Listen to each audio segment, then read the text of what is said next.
All right. Welcome to episode 13. Episode 13. Out here. Getting it. I'm your host, Chi. I'm Kimber. How's it going? And really quickly, I want to recap our last show. We interviewed Miss It's Wild B. Wild B. My WCW today is Wild B. I love her. She's amazing. And we're going to be epic when we link up for this sleigh day. In Atlanta. Summer, yeah. Yes. Love her. So if you don't know who Wild B is, you can catch her on Instagram and Twitter at It's Wild B. She has a visual album out that's amazing. I almost sent it to Rihanna. And then I thought, probably not. But it's on YouTube. We had a really interesting discussion about just like entertainment business, modeling, singing, raising children, homeschooling, police brutality, which she witnessed and experienced, unfortunately, firsthand. Hey, Dr. Zay. Shout out to Dr. Zay. So one more time, we do have a Patreon. It's patreon.com/badbitchhysteria. Give us your money. Yeah, we're a little subdued today. Let's start to get into it. So, oh my goodness. So tomorrow is the memorial service at the Staples Center for Nipsey Hussle. His real name is Ermias Asgidom. And we're going to get into some things, but it just happens to be a coincidence that we're doing this show the day before the memorial. So we're going to walk through our knowledge and appreciation of Nipsey Hussle. Real quick, I was at the vigil that was held in Harlem last week on 122nd at the General Grant Memorial. So if anyone's joining and this is your first time listening or you're new, I have a hip hop museum called Hip Hop Scriptures that you can also follow on social. And so if you want to see the footage from the Nipsey Hussle vigil that was held in Harlem, that is on YouTube on Hip Hop Scriptures. So getting into today's discussion, I wanted to actually start with his last tweet. And I did that before all this other stuff transpired when we were talking about how we were going to step through this on the show today. But it's interesting that the memorial information, both on Instagram and Twitter, actually came from the Nipsey Hussle account first. Right. So obviously someone posted that on his behalf. I actually wanted to start with his last tweet, which was sent at 2:52 p.m. Pacific Standard Time, and it was having strong enemies is a blessing. Very ominous, especially with the events that followed. Just very, very, very ominous. That's really all I can manage to say about it. And just crazy, and it kind of, I feel like that kind of fueled the whole conspiracy theory that people are having. With like the Dr. Sebi thing and all of that. But I would love to know what events or what conversation was had prior that made him tweet that. Exactly. And it was reported that he was meeting with the LAPD. Now, some people are saying that, the exact report wasn't correct as far as why they were meeting, but at least we know that, or that's been reported several times. So I don't know if it had anything to do with that. I mean, obviously, when you have that type of stature and wealth, and you're well known, you're famous, who knows? I mean, the man had to have enemies from multiple sides. But like you said, what precipitated that? What happened right before he tweeted that? What was he thinking when he said having strong enemies is a blessing? Yeah. And not just the word strong. It wasn't just like, you know, we all talk about our haters and that type of thing. Like strong as in formidable. Like exactly. People that can actually make a difference. Not, you know, just some regular bitch that's upset because you're doing well in life. Like, right. You know, these are people that have resources. And given, like, you know, the faces that are turning up as far as the people that are involved in this situation, I don't really see power in them. So, again, that just kind of leads me to wonder what ensued prior to that tweet. What caused that to be said, and if there is an actual party that's responsible, who is it? Well, one thing I thought about on a personal level, like, why would I say that if I were to tweet that or say it just in normal conversation? And I thought about the saying, and I don't know if I'm saying it verbatim the right way, that says, if you don't have haters, you're not doing anything meaningful, you're not doing something right. Even from a business standpoint, they say if you don't have a bunch of people suing you, then you're not really doing anything. If people aren't criticizing you, then you should be worried. So that's what I thought of the use of the word strong to mean. But I did also have this thought about, you know, there's enlightenment that comes from darkness. And that's how I interpreted his tweet ultimately, which is, if I find out, to your point, I got some really formidable, huge, strong, whatever enemies, that's letting me know that how far of it and how strong of an impact I'm having. Right. Like you're onto something. So I feel like, you know, obviously what happened after that tweet about half an hour or so later was tragic, but I feel like for his own peace of mind and whatever he was going through and whatever his plans were for the next day, he had some enlightenment in the face of this darkness of understanding of, like, these are my enemies and they're very strong and they're powerful, whoever they are. So that's how I took that tweet. And it certainly wasn't, you know, that strong enemy certainly wasn't the person that they have in custody, because that's like the definition of weak. That little piece of shit.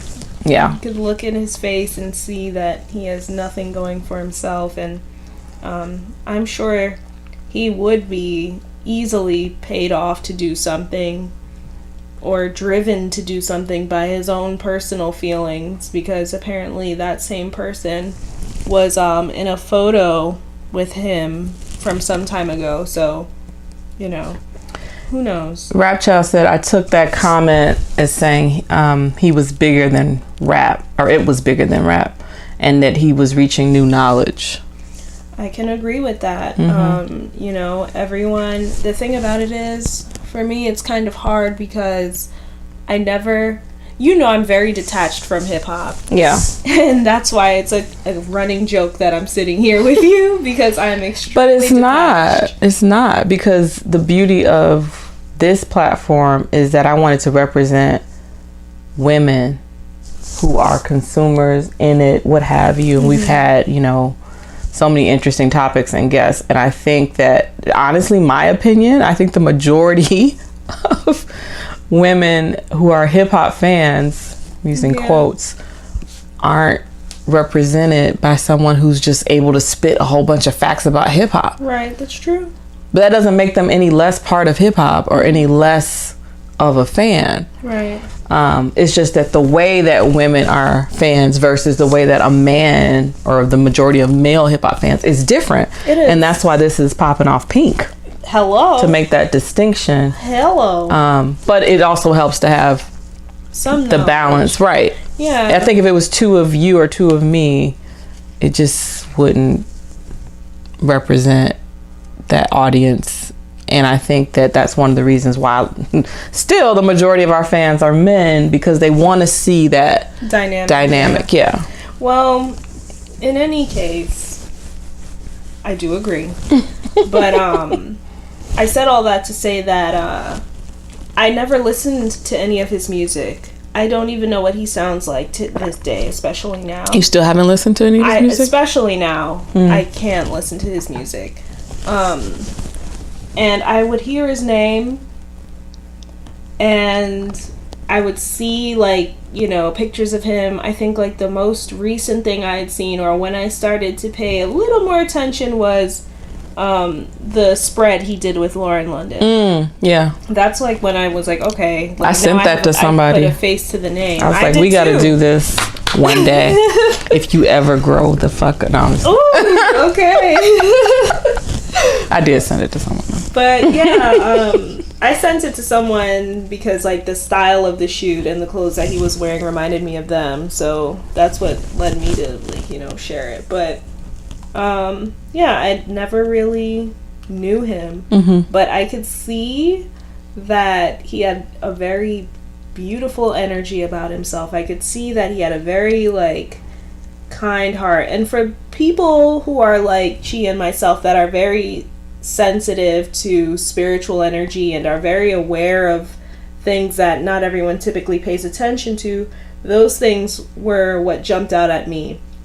And the day that his passing was announced, or rather the shooting was announced, I was at a rap showcase. It was like a female rapper competition. Shout out to Rocky Snyder. She won. She's the shit. Congrats, Rocky. And they made the announcement, and that entire day was just a strange day for me. I was very, like, detached. I was in, like, a weird place. And there was just, like, a weird feeling in the air. And lo and behold, that news came out, and since then I've just, every time I see, like, any kind of image of him, there's, like, an overwhelming sadness. And there's, like, this huge weight on my chest. And I've just been avoiding it because I just don't want to go there. Even just, like, getting prepared for this episode today was difficult for me because it was just a lot to, like, subject myself to. And I don't know if it's, like, the energy of the situation itself or what, but yeah. That's interesting you say that, because I was only familiar with the music, but I knew, I had read, like, you know, you see these, we are fed so much information. So I saw a couple of articles about business ventures, but the way I skimmed it, it just gave me the impression that he had invested in a couple of businesses, which I think now is pretty commonplace for most, well, not most, but a good number of rappers.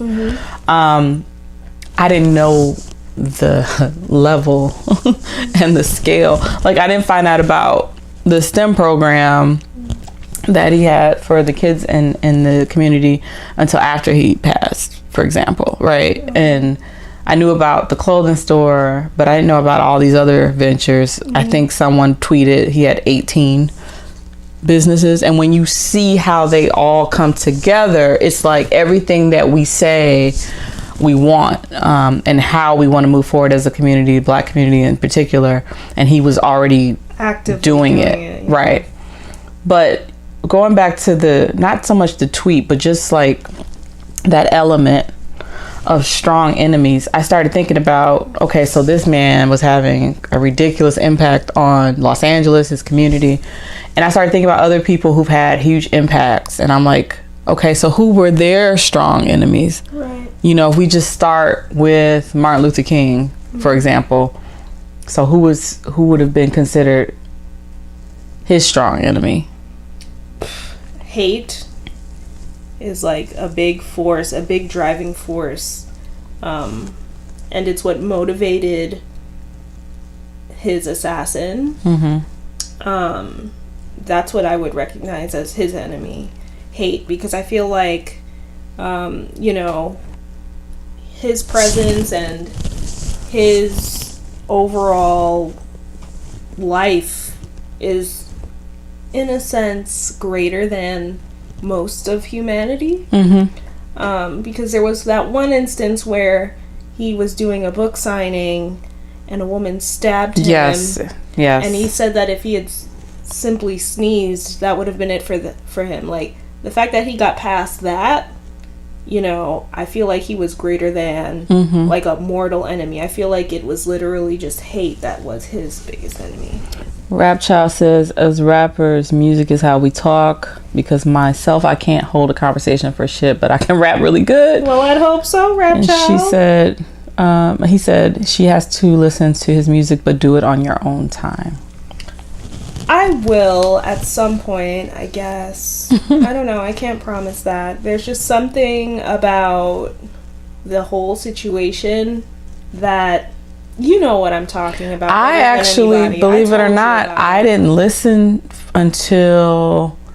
again until about 2 days ago. And even though what you're saying you couldn't listen to him for the first time, I couldn't listen to him again. Right. In the midst of all this. Yeah. Because I felt like if I listened to him in the first 5 days after this happened, I would just break down and start crying. Yeah, like, I'm not trying to and I couldn't do There's it. just like something, especially having never listened to his music, right. having no idea, like, I never even heard his voice before. And just seeing him and just hearing things about him or seeing things surrounding people that are like related to him in any way, it just, there's something there that I just don't want to cross that line.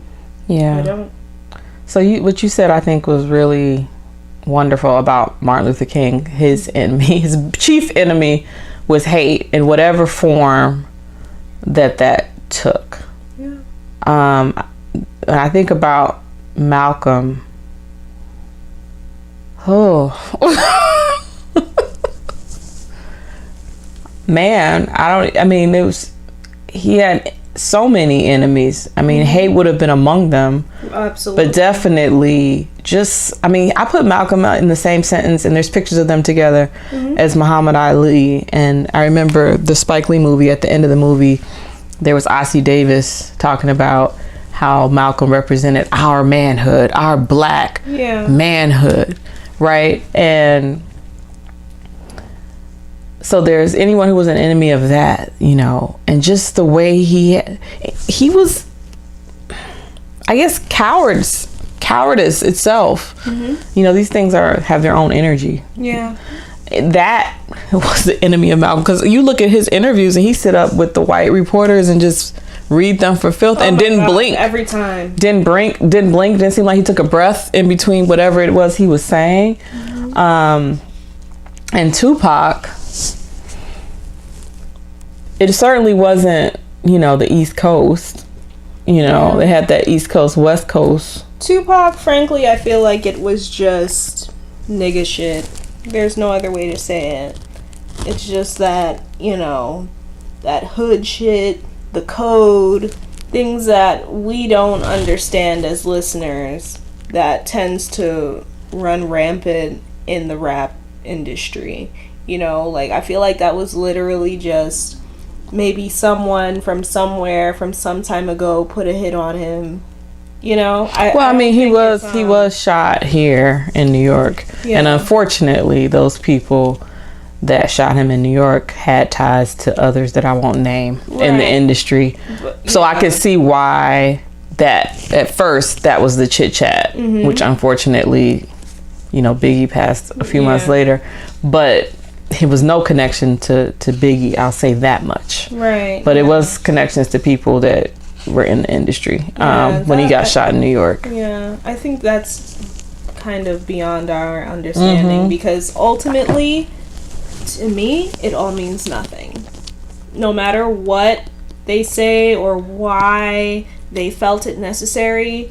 But you know, he got off. Tupac got off in one of his cases. He had many, where he shot a cop, and it was, you know, he was very cerebral, and although he might be known by some, but for thug life, that was not just it by any stretch of the imagination. He was a trained actor. He did ballet. He got teased about that. Yeah, he was a true artist, and literally just someone, again, like, these are people that are above the common, I guess, the common realm when it comes to humanity. These are people that are like entities almost, and the only thing that can stop them are chill. Like forces of nature. Yeah.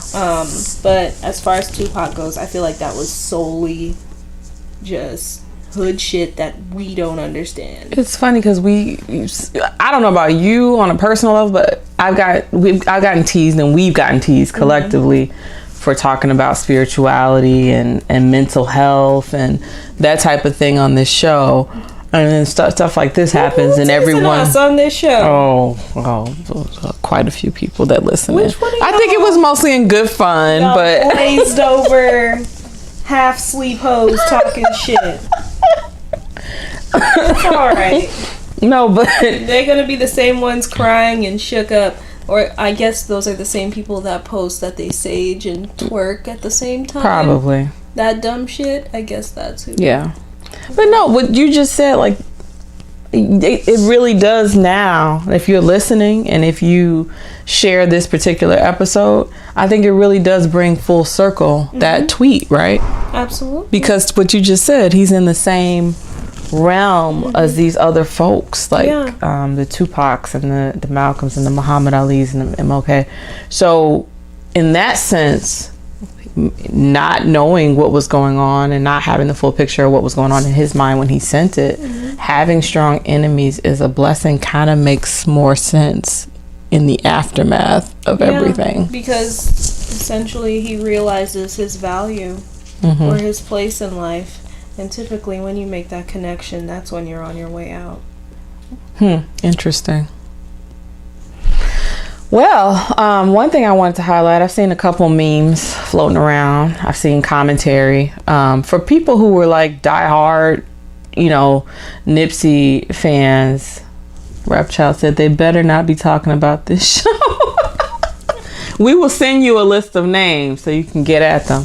But no, you have folks that like were in jest, were like, oh, now you're a Nipsey fan, for those who didn't know who he was. There's always that crowd, man. I can only speak to the women. So again, including myself, I really only just knew the music. I knew Lauren separately from him. And then of course I saw them together years ago, probably like 2014-ish. Damn. Yeah, so I had been following that the whole time, but then I have friends who were like, oh, I knew of him only through Lauren, which is perfectly fine to say so. Of course. But I think what people need to understand, whether it's Nipsey or one of us or one of you watching, we all gotta pass at some point. Yeah. When people pass, it's human nature to want to know everything about them.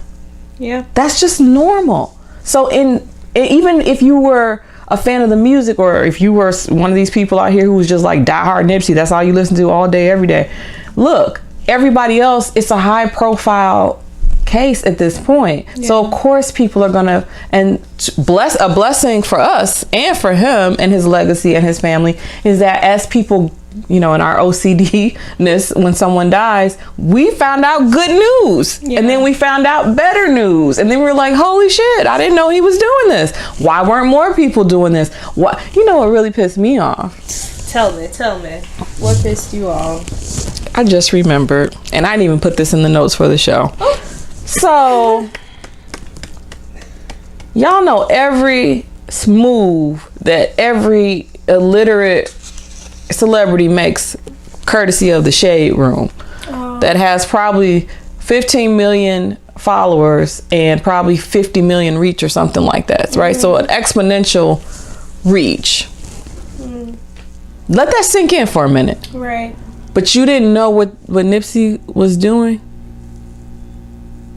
Because see, all of us, like I just said at the top of the show, we are getting inundated with information.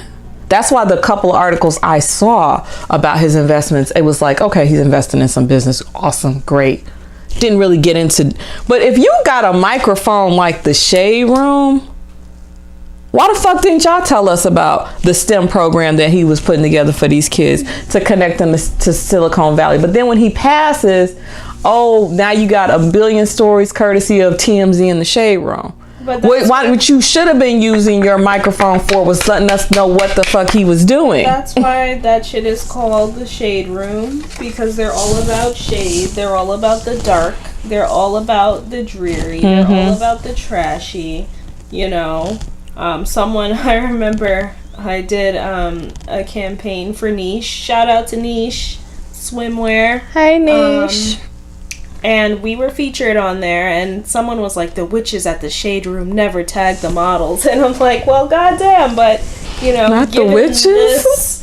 This thing where they're only concerned with featuring him and his accomplishments now that he's gone, and it's more profitable for more clicks, and it, you know, I mean, this is where I'm not shocked. I'm just never shocked. Look, we're all busy. We got things to do. We got work and all, and family and all that stuff, obligations, boo thing obligations. So I don't expect any of us to be auditing these platforms, but we do need to hold them to a higher standard. And we need to hold them accountable. I don't need to see another sister or brother pass and then find out they were doing all these wonderful things. We highlighted on this show about Taraji P. Henson's was a program for mental health and things like that. We've highlighted other things. We are not even close to having the reach that the Shade Room is. So you need to do two things. When you have shows like this, you need to share. Tweet, put it in the group chat, send an email, so that these type of shows get traction. And you need to hold those that have 15 million followers accountable, so that you have quality, not content, but like quality information. I don't know. It's just, you know, what I realize is that death in the Black community is a double-edged sword, because, you know, that's when you see the beauty of someone and you appreciate them more, but then at the same time you realize that everyone else around you ain't shit, is full of shit, or just don't know about shit. Right. Like, now that he's passed, he's being glorified, and he's, you know, very young, so he's going to be immortalized, as he should be. And, you know, we should, of course, always acknowledge and remember everything that someone's done in the course of their lives. But like you said, you know, everyone's a bandwagoner and all of that, and it's fine, it's nature, whatever, but the lack of, like, awareness and the lack of just good sense is really alarming in our community, you know? It's like we're talking about stop killing each other and all of this and all of that, and then we'll turn around. I'm trying to figure out when our community feel like it was okay to not have, or that standards were somehow a bad thing. When you look at every other community, I just read a review of a college, and I've been getting calls about going back to school,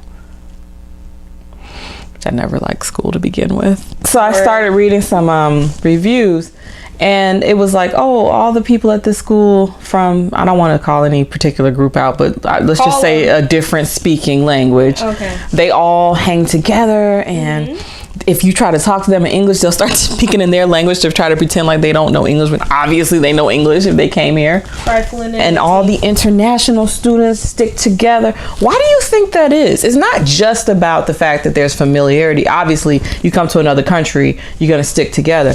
But it also has to do with a standard. Whether we agree with them or not, it's kind of like, oh, these American kids, you know, I got to stay away from them. They're going to be partying. I'm trying to get my straight A's. I'm trying to get in, get out, get my money, either take my money back to my country or make good money here. Well, I mean, like anybody will tell you slavery and all of that is a big part of it. But in my mind, other cultures seem to have this understanding that they are all they have. Right. They have this understanding that this person and that person and that person is depending on you and giving you this, that, and the third. He said go back to school. Child. Maybe. School is a fucking scam in this country, but we'll get into that at another time. But, yeah, like, everyone else seems to to get it. Everyone else seems to have that understanding. Black people, on the other hand, they're just addicted to being like, you know, down in the dirt, you know, like just rolling around in the mud of life. You know, they want the worst of everything.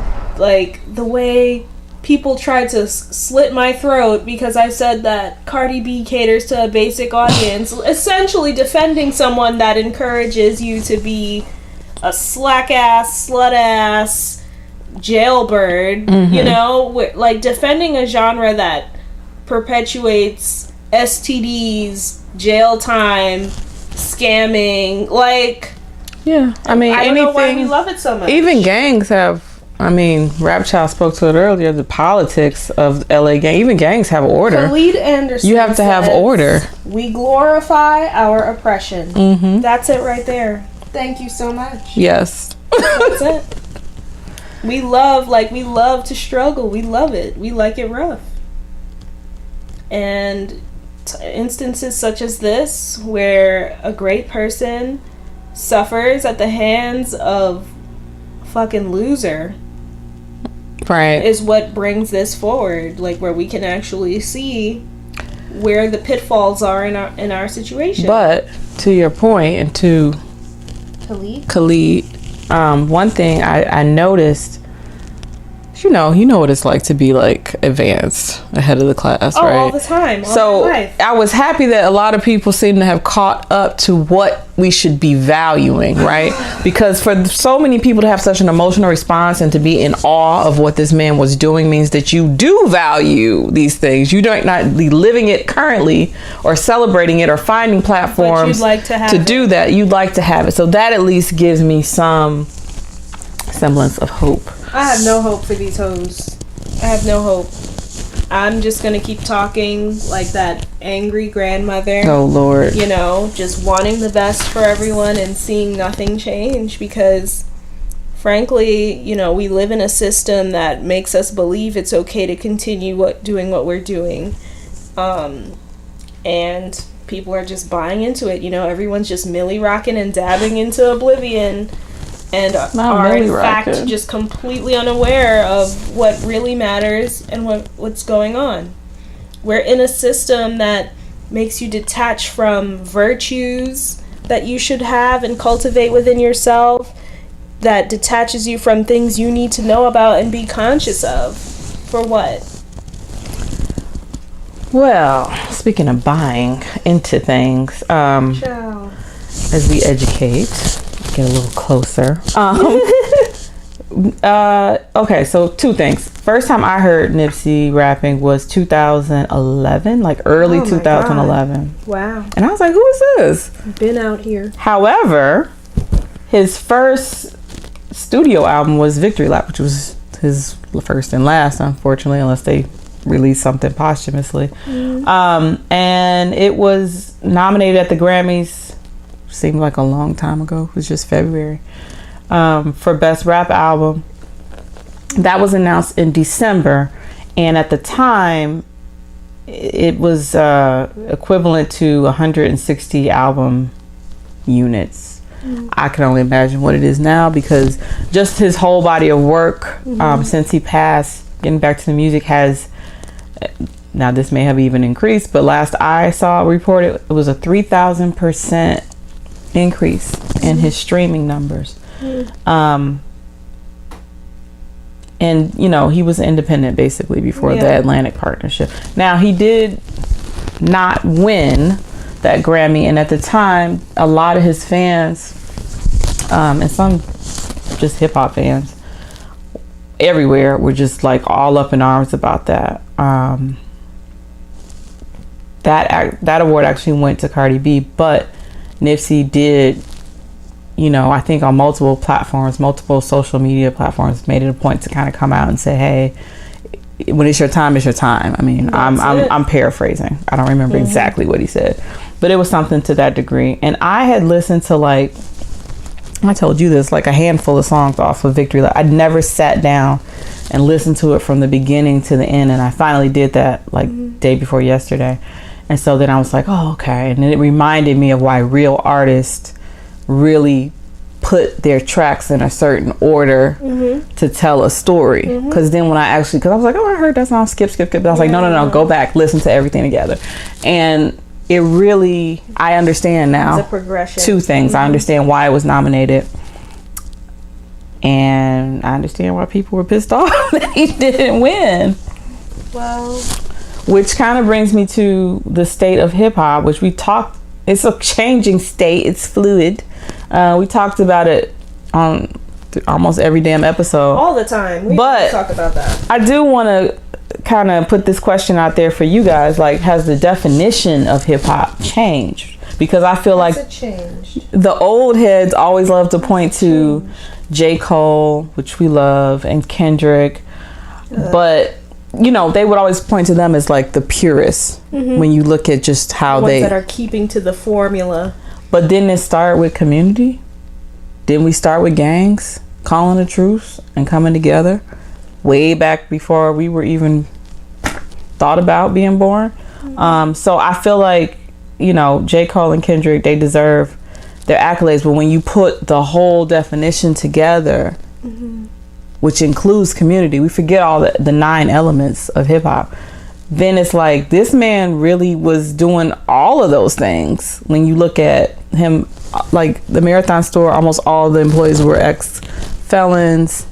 There's a video, you can check it out on Hip Hop Scriptures, where this guy was like homeless and he gave him a job, and then he jumps in the car with him at the end of the video. But that was just like one. It wasn't like the only one. That was one of many. And even the dude that, unfortunately, he passed away. But there's a video circulating somewhere where this guy was like, saw him at a meet and greet and was like, can I just rap for you? My name is Israel. And that type of thing. And he was just so gracious to him the whole time. So, you know, there's other elements of hip hop subculture and the arts movement. There's the culture, there's the historical knowledge, there's the intellectual, philosophical aspects. I feel like that's lost. So like, how are we defining this? Like, at this point, hip hop is literally like junk food. Yes. It's sugar. It tastes good. So in this case, it sounds good. It sounds sweet, but it's not fucking good for you. It's unhealthy. It's bullshit.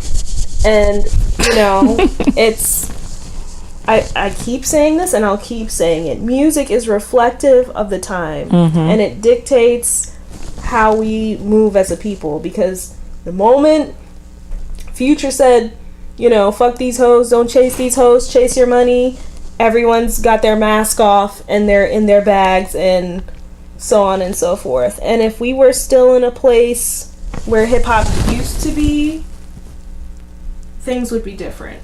And everyone's mindset would be different. And now it's like there's no unified subgenre of hip hop. So it's kind of scattered. Like, all of the J. Cole and Kendrick fans have like one way of thinking and one way of living, whereas everybody else has a completely different program that they're going by. It's very scattered, but the majority, for me, the elements are lost. They're lost. They're like Dragon Balls. They're scattered. So someone said it's changed, but it's about to make people come together. Do you mean Nipsey's passing? Elaborate on that, please. Okay, so I think that's what he meant. Okay. Because of what we talked about earlier. I've seen visuals. I wasn't there. But as far as Ethiopia and Australia, and it's been constant. It's not been, I haven't seen one day where there wasn't some celebration or visual or acknowledgement. So maybe it is. I just hope that it sustains. And I hope that, like we said earlier, like our standards, we have to raise them. We have to. Not just in hip hop, just in music. In life. In fucking life. In life, raise your standards. Recognize your worth. Want better for yourself. Better is not bad. It's only bad if you feel like if you can't handle it. And that's what I think it is. Do we feel adequate? Do we really feel like we deserve better? Or are we still on that mindset where anything cultural or anything that can expand your horizons is only for white people? And I can't remember who. I heard someone, maybe it was Wale, I don't want to misspeak, but someone expressed a similar sentiment recently on social as well about that. Like, every time you try to say, you know, I'm elevating, and it's like, oh, that's white or whatever. Yeah.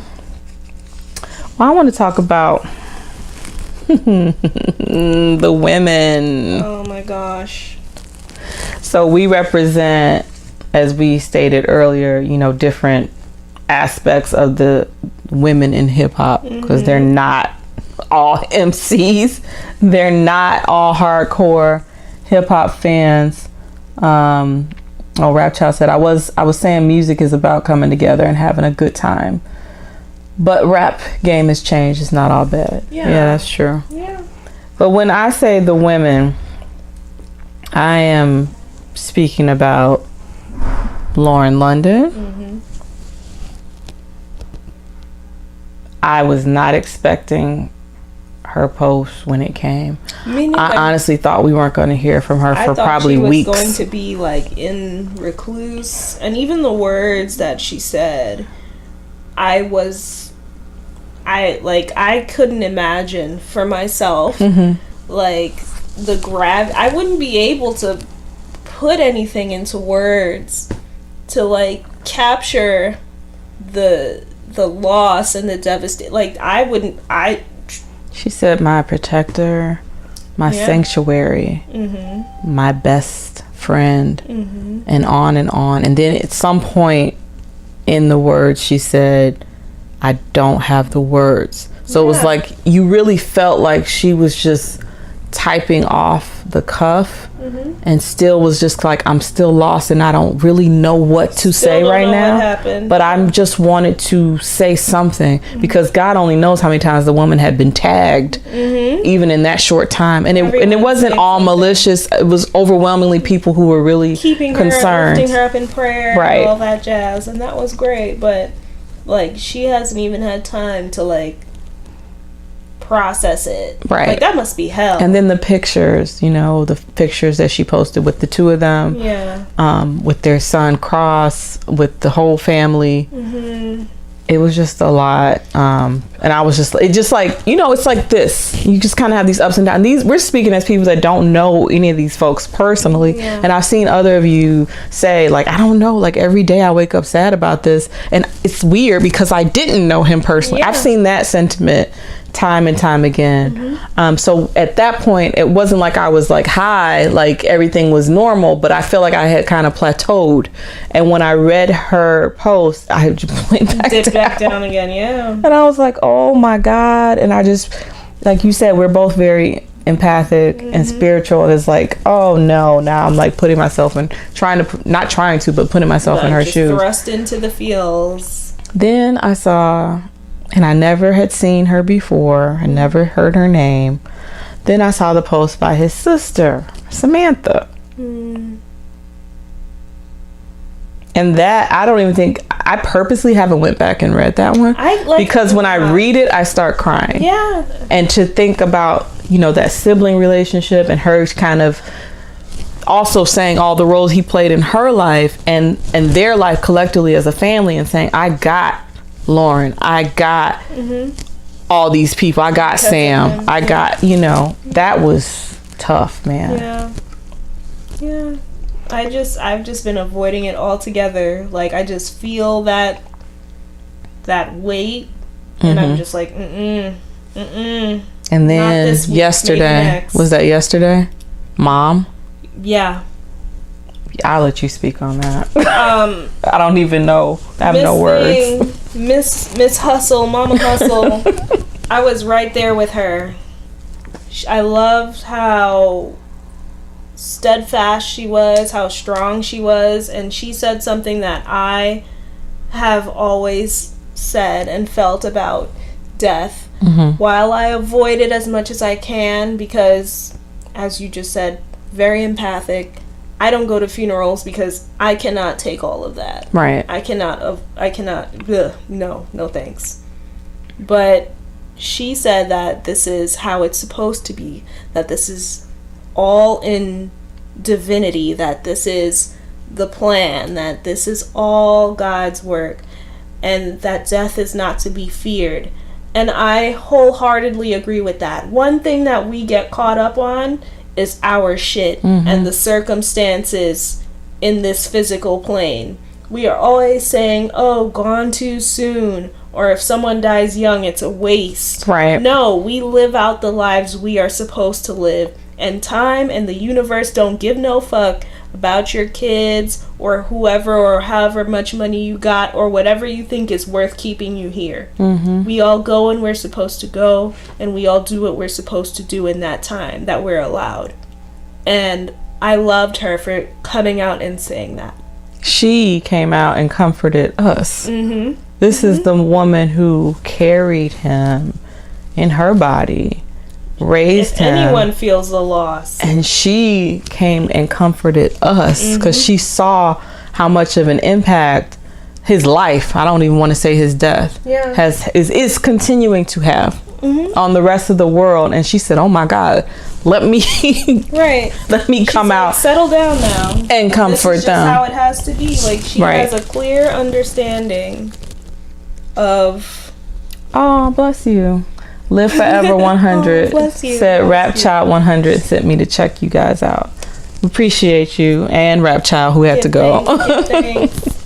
But yeah, like, I felt that, and I apprecited that. You could see his sentiment. Face. I felt like, I mean, obviously we look like our parents. Oh no, but I was like, that is Nipsey. Wow. He stole her face, 100%. He stole her face, splashed a little bit of male testosterone in there, and kept it pushing. That's what that was. We still on the women. If you just started watching, this will be on YouTube later tonight. This is perspective you're not going to get from some other shows that wanted to be first to talk about this, and we didn't want to be first or last. We just wanted to make sure we covered this because this is in the right way. Women talking hip hop. Yeah, so we now I'm thinking about Grandma Hustle. Oh my Lord. She said, you know, she oh my goodness, so she gave an account of what happened that day and how his brother ran to his side and how she knew and she had peace with the fact that as this was happening, he knew that his brother was beside him as he took his last breath. But something else she said that a lot of people have been kind of going back to is she said she was praying and she felt sorry for the shooter. She said, you know, that was just some ignorant person caught up, but I do pray that he's able to right his life. She said she's a devout Catholic. I don't know why people were speculating about the religion of his family or him as if that was important, but she did say that. But, you know, she came out before Mom, or at least it was reported before Mom. And it was just interesting to me that she had the presence of mind and the spiritual awareness to say, you know, in spite of this person taking my grandson's life, I am praying for their salvation ultimately. And that's where he comes from. I think that's amazing. Like, that's where he comes from. Very spiritually aware, very grounded, solid women. Then I kind of want to swerve a little bit in my Malibu to some folks that aren't related to Nipsey that came out. Of course, there's lots that we could have chose from, but I wanted to, if you haven't checked this out, if you don't follow her, Malibu Mitch had a post, and she was reticent about sharing her experience, and she said she talked to her mom about it, and she was like, no, this is a real thing that happened to you. You should highlight it, you should talk about it. I'm just give y'all a really quick rundown. If you want to see the pictures and see what she wrote, go to Malibu Mitch's Instagram and see it for yourself. But basically she was saying she was a fan of Nipsey, had never met him, saw him at an Atlantic event, was still kind of shy about going up to him. She goes up to him, introduces herself. He already knew who she was, so that shocked her. And then some of his people, or some of the people around him, I'll say that, were kind of looking at her like, bitch, be gone type situation. And she's like, all right, whatever. And then later, some dude, I don't know who he was, like called her out of her name. The people she was with was like ready as they should to pounce. And then all of a sudden Nipsey is basically in the dude's face like, apologize. And she was shocked. She's like completely still like, what? Like, why is he defending me? And then the dude was like, you know, half-heartedly apologized. And he was like, well, apologize again, motherfucker. And she, in the course of events that night, she never got to go back to him in his face and thank him. But she always felt like she would get to at some point because of the Atlantic connection and that type of thing. And she didn't. And that's one of the reasons she was like, should I share this? Should I not? Damn. So this is you know, this woman is testifying, right? This is our own gospel that we got going on. As she just wanted to share that to let folks know that whatever stories you're hearing and you think that maybe people are exaggerating or it's hyped up, that this was the type of person that he was, and she experienced like it firsthand. He's not an angel just because he's dead. Right. Exactly. Rihanna.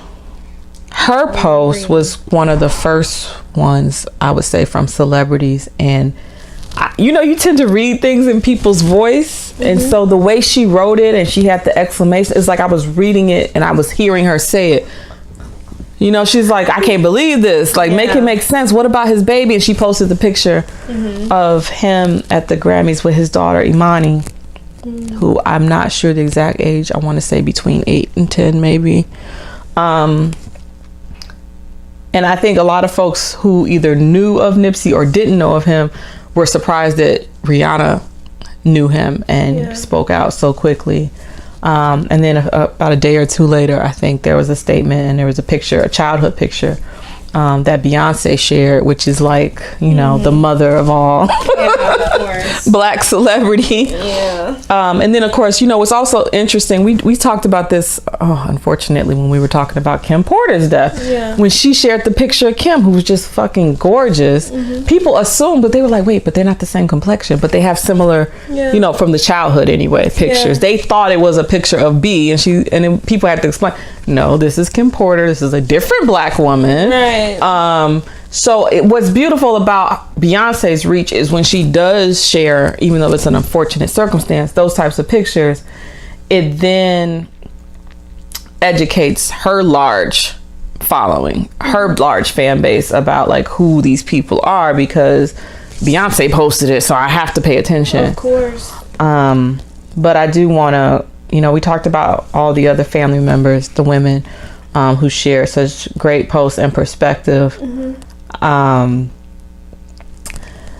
Rap Child got us 5 new people that we should that are about to follow us. Okay, I see what you're doing. Goddamn. You are manager. You will get your finder's fee. No, I really appreciate that. Thank you so much. That you think so much of our show. How sweet it that is you're to sharing. Be loved by you. And whatnot. So nice. But two people I wanted to highlight, I mentioned one already, is his daughter, Emani, his oldest child. And we haven't heard anything. At some point, maybe we will, maybe we won't. But his, Imani's mother, so Tanisha is her name, haven't heard anything. But I'm assuming, you know, I don't know if this service tomorrow is just like the service for the public, and then the family has already had a service somewhere else or what have you. I mean, I would hope so, because I feel like they need that time to themselves. But given what I've learned about Nipsey in the past few days, the communal thing will probably be it for everyone. It'll probably just be a collective thing. Yeah, but like you said, that's where he comes from. I just think it's interesting, and like we talk about, we have to offer something that's gonna add to the conversation in a way that's unique. So we know other shows are talking about, you know, all the men and the gang and whatever that Nipsey was affiliated with or hung out with, or what, his brother. But we wanted to shape a conversation around the women. Right. Because I think when you look at each of those statements, even including Malibu, Mitch, who wasn't related to him, and Rihanna and Beyonce, you get a interesting perspective on his contributions to them personally and to hip hop and to the world, which leads me to a frustration I have. Okay. Let's get into it. So I really need to understand, and I'm sure there are some men who probably want to understand or probably are curious, and maybe some just frankly don't give a damn. Mm-hmm. But I want to understand what women want from hip hop. And I have 3 distinct groups in mind. All right, I'll let you.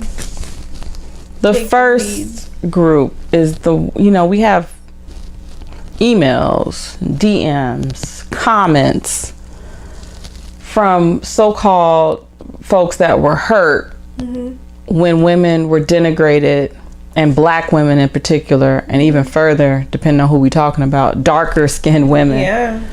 And those same women are, giving accolades to the people who they say hurt them. And I'm not saying names because I'm not going to promote someone else, frankly, all right, on this show. Hell no. But you know who I'm talking about. Yeah. So if you don't stand for something, what happens? You fall for anything. So you're upset that folks have microaggressions against black women. If I say, someone is treating me better because I'm not what that man is, in the same way that you call out white folks for microaggression, that's a microaggression. That's not an offhanded comment. Right.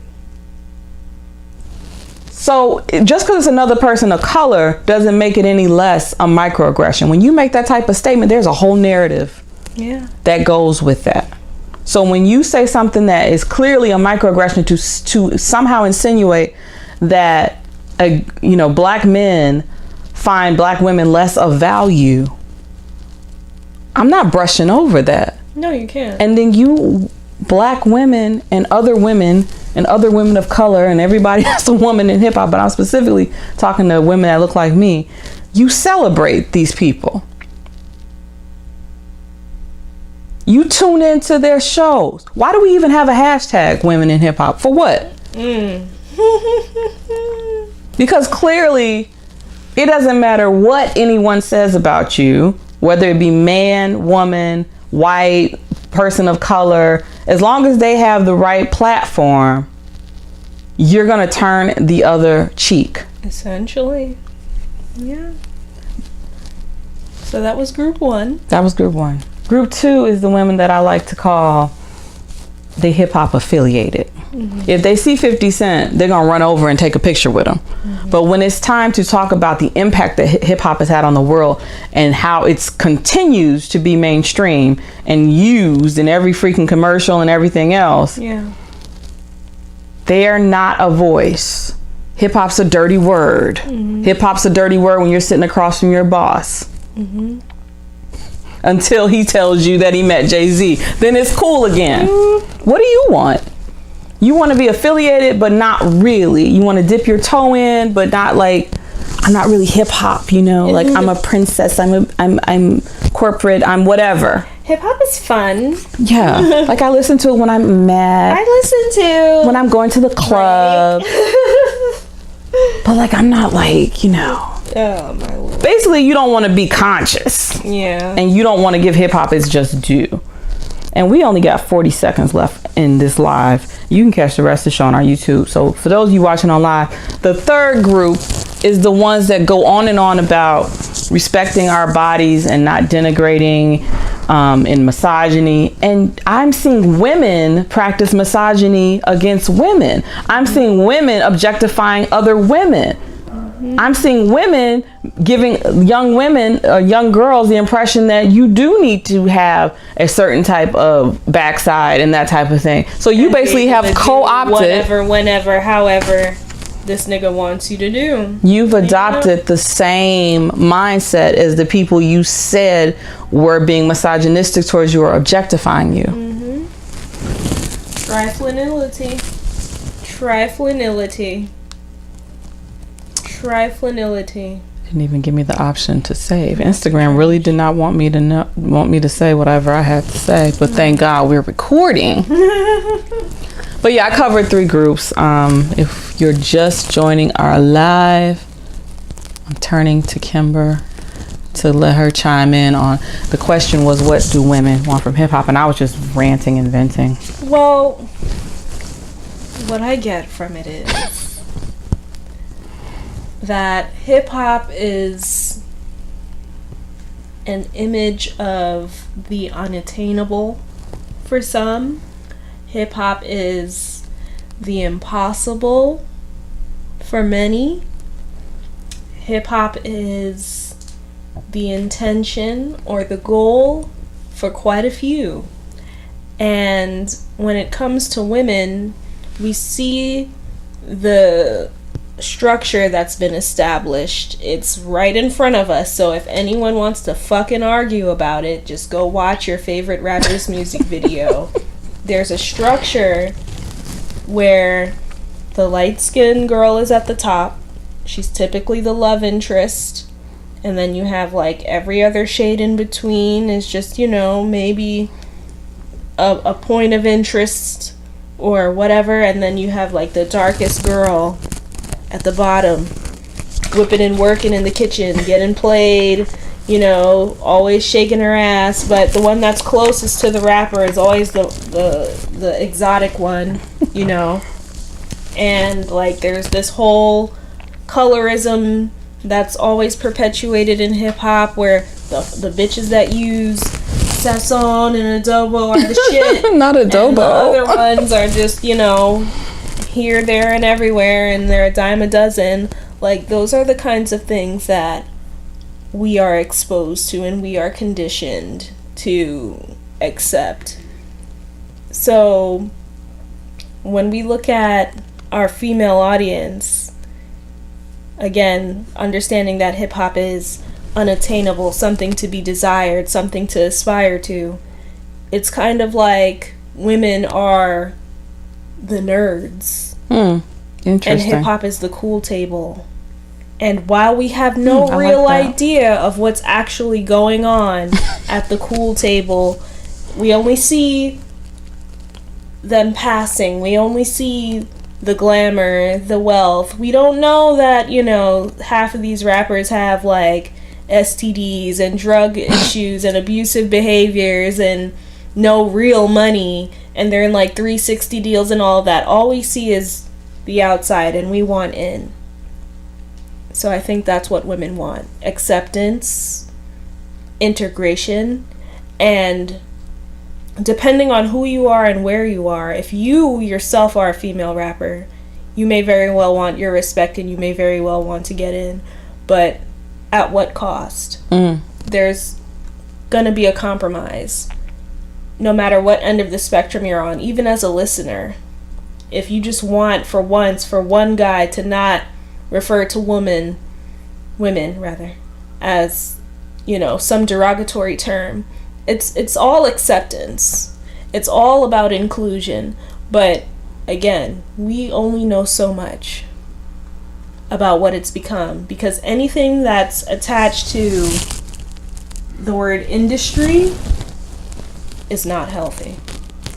You're absolutely right. When it comes to the female artist, they want everything you just said. And I love that when we spoke to Wild B, she talked about, you know, the folks that she's been in touch with, including Megan the Stallion, that they don't want to do the catfight shit anymore. You know, I was more so speaking to the folks that are, you know, supposedly fans or our audience or in the community or part of the culture that aren't artists, just to be clear.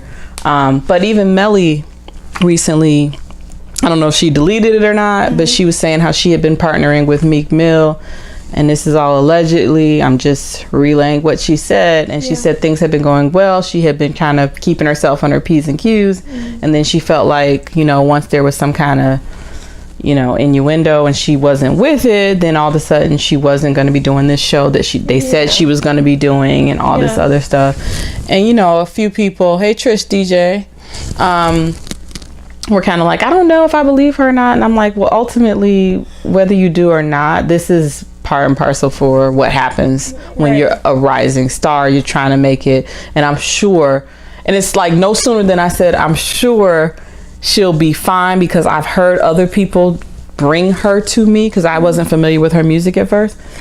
She collaborated with Rihanna for Fenty Beauty. Yeah. And she was the only artist in that spot that was shared. So yeah, nothing is ever what it seems, is what I think everyone needs to realize. It's right there in Nipsey's death, and it's right there in front of us in all of these rap beefs that we like to retweet and talk about. It's all there, and because it's all human and attached to humanity, it's gonna be some shit. Yeah. It's never just cut and dry, because it's a human thing that all of this is running on. Just letting that marinate for a minute.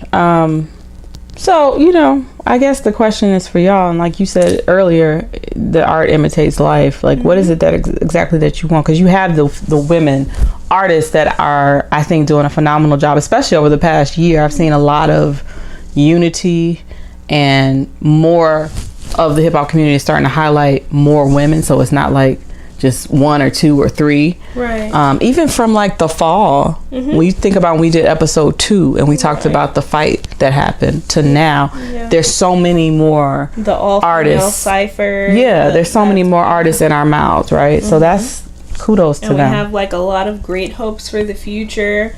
We have like all these underground people that are just waiting for their time in the sun. Pharrell, he highlighted LaKaylee. She's going to be at something in the water. Here. Yeah. No Name is steady. Everyone we talked about is out here, of course, slitting throats across the country, doing the goddamn thing here, there, and everywhere. She's touring right now. Like, there are rays of sunshine. Hell yeah. Rico Nasty. So, like, everybody we've highlighted, basically, it wasn't even that long ago. We're talking, like, what, 7 months ago, approximately? If you look at the women we highlighted in season 1 and a couple from this season, you'll see what I'm talking about, and you should definitely go check them out. Shout out to you, Kimber. Shout out for not being a hip-hop head and for contributing what you've contributed to this show. But I do want to ask folks, you know, we talked about all these amazing women that are also contributing, and it's not just the artists. You know, there's other female in radio, podcasts, producing, Angie Martinez, a lot of folks. But you know, it's like I told you, I always look at hip hop like one big church. Yeah. So it's like, I didn't like to go to church. My grandma would drag me, but I remember the collection plate. And when I was really little, I would love when she would give me something to put in the collection plate. You know, my feet were swinging off the pews, and if she gave me $1 as opposed to some change to put in the collection plate, I felt really I felt really special. Hallelujah. I felt awesome. I felt special, like I'm dropping $1. I'm dropping a crisp, and it'll be folded in thirds, you know, for my little fist to put in there. $1 for Jesus. And special shout out to Rap Child 100. He gave about, how much would you say today? In our church, in our Popping Off Pink collection plate, like $5,000 for each 5 person is the number that came in. I like that. Yeah. You know. No, but you know, everybody can't be. My cousin from the UK is that your cousin? Timon. Price? Hi, love you, Timon. Hi. No, what I was gonna lost my train of thought. No, what I was gonna say was, I get fired up from time to time, and I'm not suggesting that everyone go out and try to be Nipsey Hussle by any stretch. I'm certainly not going to try to be. But what I will say is that, you know, we have things that happen we not always in a place to contribute. But when someone comes to you and you are in a place to contribute and they just say, I need some help with this. Yeah. Can you give me some advice? Oh. I need directions. Oh, man. I just need a kind word. Do you pass the collection plate by ignoring the text, not picking up the call, not responding to the email, not liking someone that you know when they're promoting themselves or promoting their business? Because when you go past, you scroll past, you don't answer, you leave things unanswered, when you can contribute, you have a way to enhance their experience on this earth before they perish, like we all are going to, you are basically passing the collection plate. So ask yourself why you do that, and try to will yourself to just help out when you can. And if you, for whatever reason, decide to do more year over year, even better. But that's what I want to say. Open up your mouth and praise somebody else for the work they've done for their community. Look around at yours. We're not all just individuals, and we're not all just on earth to frickin' I just gotta chill. Dab and Millie Rock and drink those are your favorite and twerk. Like, we're not here just for those things. We are all a part of something greater. You cannot tell me that millions and millions of cells and millions of whatever else and millions of people's lives just for us to be here does not count for something, does not equate to anything. Like, evidently we're meant to be something. And no, don't be Nipsey. Be yourself. Exactly. Because you have a purpose and you have something that you're supposed to contribute to keep life progressing forward. And that's it. I can't pass the collection plate. The collection plate is always coming to me. I'm like the oracle in my village. Everyone always. I always put in what I can, and sometimes it's gonna be a penny if I'm particularly overwhelmed that week, and I will tell you that in the next service I'm gonna have some more money. Meaning I'm gonna have more time for you. Yeah. Because you do have to take care of yourself first. But I'm not going to just pass the collection plate. And Trish DJ says, so true, I'm a strong believer in that. Yeah, it's people. I mean, I don't know why New York City, I've said this before, y'all always come up to me for help or directions. But even if I'm like, damn, I just want to get home, I still, to the Jamaican grandma, to the Korean grandma, to the, all the grannies love me and all the kids love me especially. And groups love me if they're like visiting from somewhere else. God. And I will stop and try to understand what they're saying, no matter what the language barrier is, and help them on their way. Before I pass the collection plate, I put something in it. And, Nipsey's brand is the marathon, and his last and first studio album was the Victory Lap.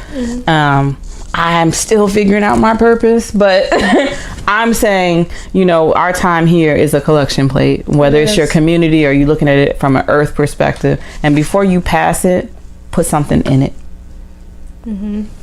Any amount of energy amounts to something. And you never know the impact you can have just by putting that penny in the collection plate. You never know what that can do for somebody. Even if it may not seem like much to you, you have no idea what it means. You can, just even asking someone if they're okay can prevent them from killing themselves that same night like they initially planned, We just have to do better.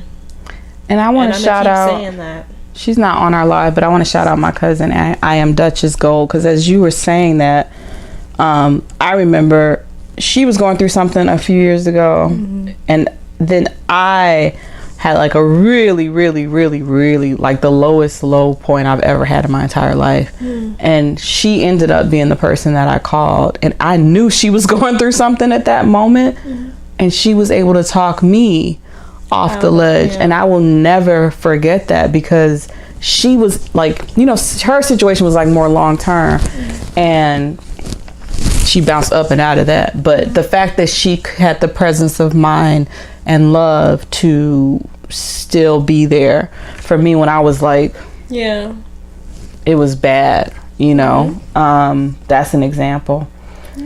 Do you want to say anything else before we get to our lyrics, our lyrical outro? I'm gonna look in both lenses. Get it together. Wake the fuck up. Understand who and what you are. Know your worth. And if you feel worthless, create some worth. And get some fucking standards about yourself. And make life exactly what it's supposed to be for you. And I'm just going to add to that. If you are a new viewer or listener, she's been saying that. She's been saying to get it together. This is not new. So go back and catch up. So today's lyrics are never judge you, but the streets will never love you. They won't. I wonder what it come to in your brain for you to run to ones that hate us and cuff us and mace us, call us dumb niggas, cause our culture is contagious. Okay. That is from the song Blue Laces by Nipsey Hussle, and I feel myself getting emotional, so I'm going to we're gonna have dinner here and we're gonna talk some more, and we may upload some exclusive content later.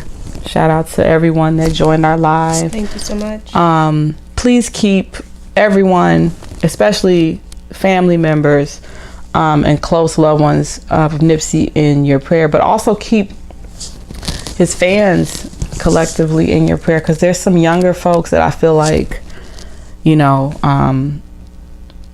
just having a tougher time than some of us. Absolutely. There's someone that I met recently. He was also in the live, Khalid. He was telling me he's like new to New York, moved from Florida, and was like going through it, as anyone does when they're transitioning from living in slow ass Florida. I love Florida though, y'all know that. To hellish, horrendous New York City. Right. And Nipsey was the one that got him through it. Wow. So, yeah. Prayers up for everyone. Love for everyone. You know, life is beautiful. Treasure it while you have it. And recognize what you're supposed to be using it for.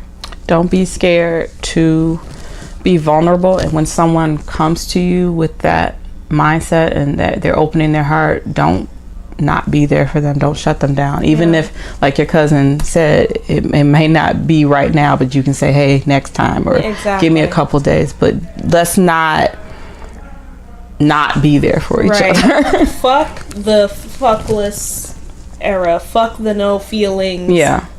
Give me all the feelings. Give me all the fucks. That's where we're at here. And yeah, with bittersweetness, I say, you know, we'll have this up later, but our next show will be our season finale. We'll both be doing stuff, but summer's coming. Gonna get so you'll still see us, but spicy. I'm ready.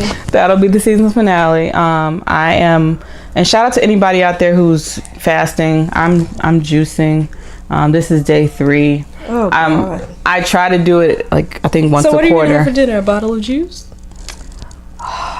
Girl, I'm excited because my last juice is actually, it's some type of, it's watered down, but it's like almond milk and cinnamon and that sounds like a nice little, that's like my treat to end the night. That sounds good. But you know, I do it for spiritual reasons, and so I was about due anyway, but I think all the weirdness and the energy we've been feeling, I felt like it was definitely the time for me to just fast a little bit and think about what I'm putting into my body. Starch and oxtail, and which is another thing that I hate to harp on, but that was another thing that Nipsey talked about was, you know, nutrition and veganism and all that stuff. So on that note, I'm so happy for everyone who joined. I'm happy for the folks who will join and watch later. We appreciate each and every one of you, and we will see you next time.